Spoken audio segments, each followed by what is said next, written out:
Thank you. Thanks. Excuse me, this technology is a little bit out of place for us East Side guys. So, Speaker, congratulations. As you know, I was in my second term when the Speaker came. He stayed around, became Speaker. I got sentenced to the big house. I feel like I'm on parole, though, this morning. All of you are just glad because you know I'll be leaving really soon. Back to the big house. I'll be out of your way and out from under your feet. But it is good to be back among friends of both parties, and I say that intently and humbly. Before we start, we've had two significant losses this last year. Speaker Lujan, and we should remember his dedication. I very seldom agreed with him on policy, but his generous kindness every time he came to Washington, every time he and his wife dealt with us, those are the things that bind us together. We can survive differences of policies, but we can't survive being inhuman in our disagreements. And so I want to remember him for that. And George Buffett. Now, if you didn't experience George Buffett's scratchiness, you didn't ever get very close to him. I was close to George. We were sort of scratchy together, and just came to love the fact that he never compromised. And he criticized Republicans equally with Democrats. That's the sort of thing that we need in our elected office. Now, congratulations to Mary Kay. Look forward to great leadership. Don is a friend. He lives across the street from me. And you might know that I have a Bible verse that I was going to start with, and he's invited 3 of our pastors to be here, and so now I'm really nervous, wondering if I'm going to get it right. Thanks, Don, for that. Just wait till Halloween next year. But I was reading John 18:37 and 38. That's where Jesus is talking to Pilate. Pilate was the governor in the region, and he had to be thinking to himself, why me? Why did I get this assignment rather than being back in Rome? Because the Jews, Israel, were a scratchy bunch of people. He's trying to figure out this thing. This guy's calling himself the Messiah, and the Jews are wanting to hang him. And Jesus is sitting there in front of him, and he says, are you a king? Jesus says, you say it so. And then in 37 and 38, Jesus says, I come into the world that I should bear witness to the truth. Now the next piece is the part that stands out now. It's never stood out my whole life. That's when Pilate says back, and what's truth? That's how I always read it my whole life, until I get into this game myself.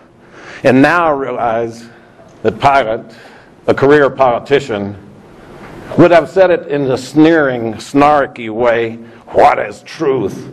He's just trying to get at the truth. He wants to figure out if he's going to hang the guy or not. And Jesus comes up with some abstract argument about what is truth.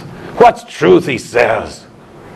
And that, my friends, is the question for all of us today. Now, maybe you think that truth has no place in the current life. There are people who say there's no objective truth. Maybe there is, maybe there's not. But I will tell you, as a lifelong pilot, I came to trust my magnetic compass. Yeah, we had electric compasses. They were quicker, they worked better.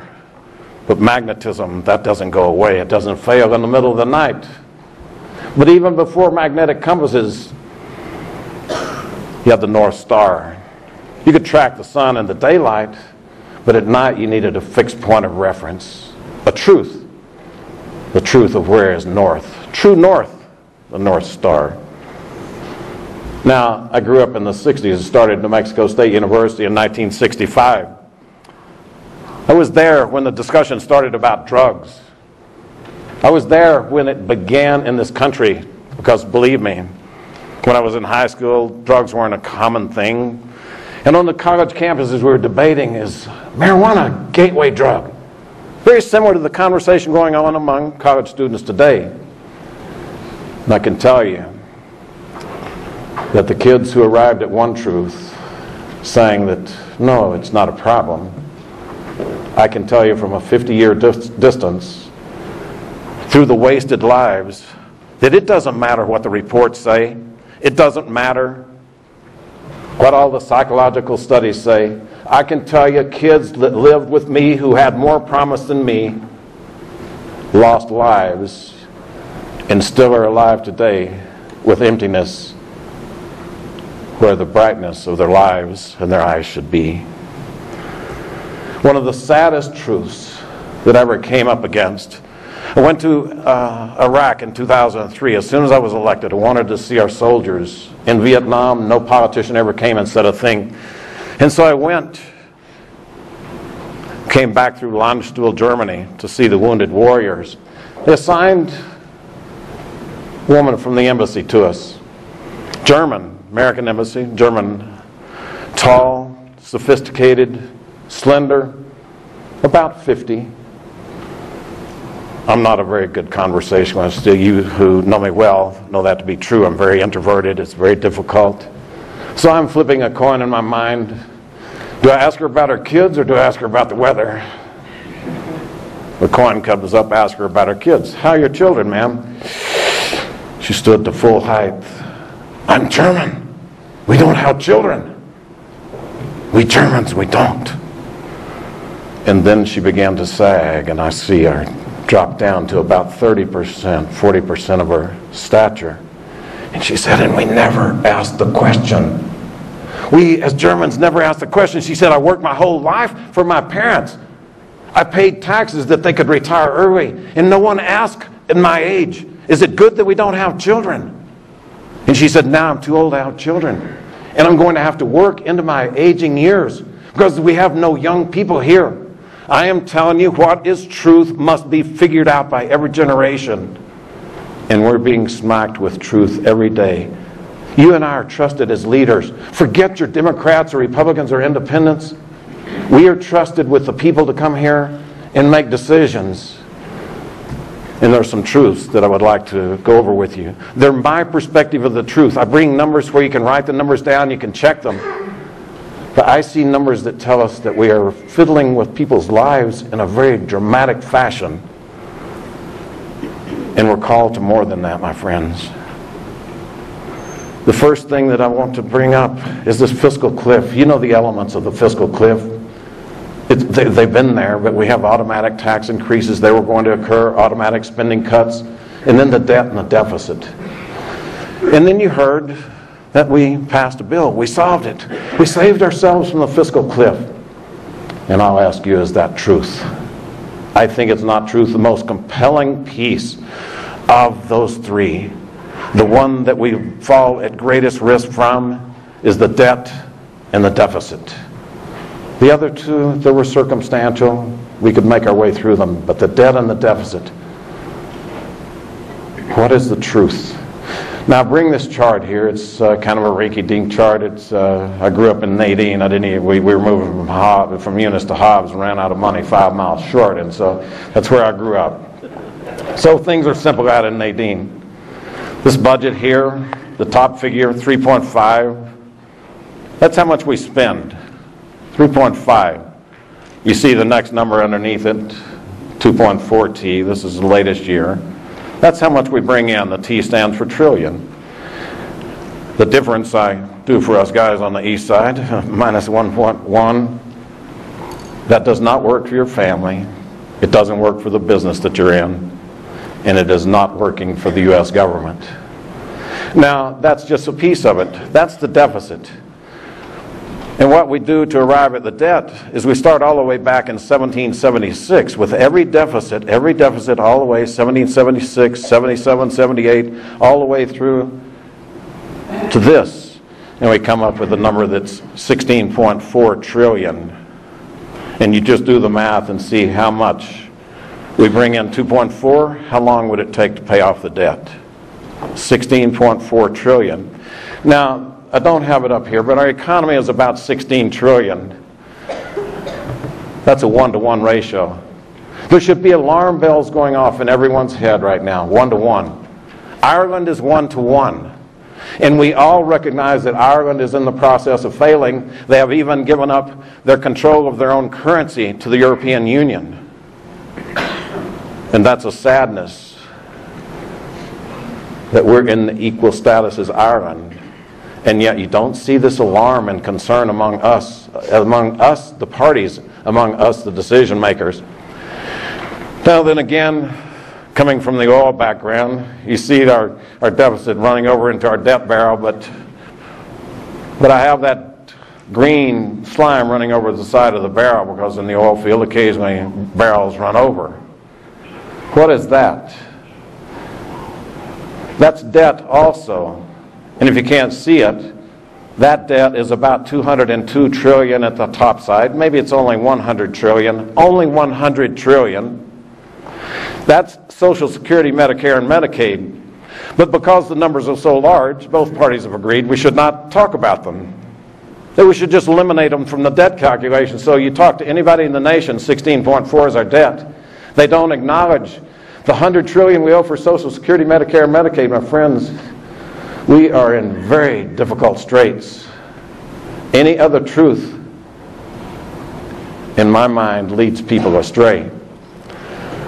Now, if you have your family and you're running short every month, let's say that your revenues, well, your wages are $2,400 a month and you're spending $35, you have to go to the bank and borrow. Well, the U.S. has to go to the bank and borrow too.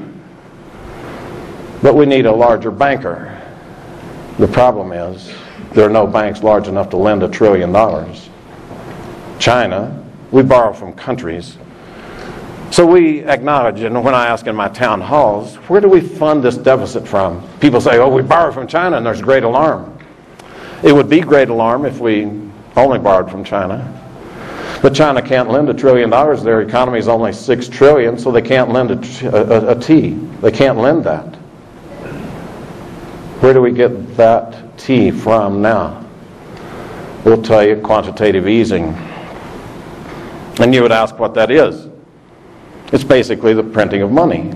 So we are printing the money to make up the difference, which is far more catastrophic than to just borrow the money. These are realities. These are the truth.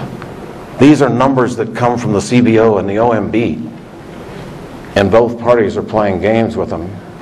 If you watch my votes closely, you've seen I'm taking some very difficult votes in the last month or so.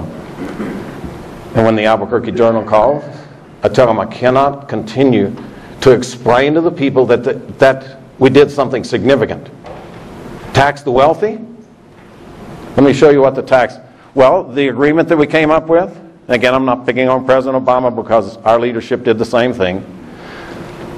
We did a $600 billion package, but that's over 10 years. You divide 10 into 600, that's 60.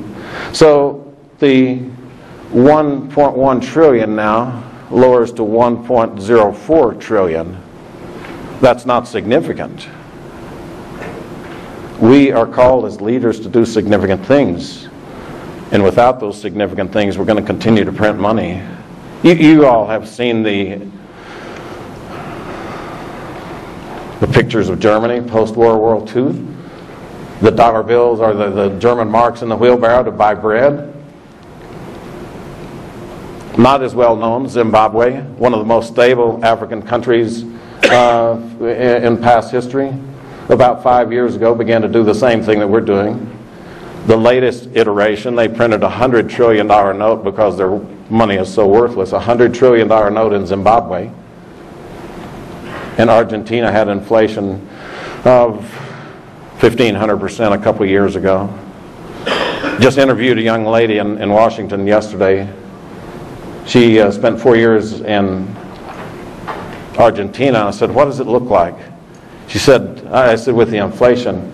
She said, kids my age would take me by and show me the big houses they grew up in, and now their parents live in efficiency apartments. That's the rich. The poor get killed with inflation. The poor get killed, and New Mexico is 47th per capita income. So much of what I'm doing in Washington is to say New Mexico is hurt worse than the other states by the policies that we're implementing.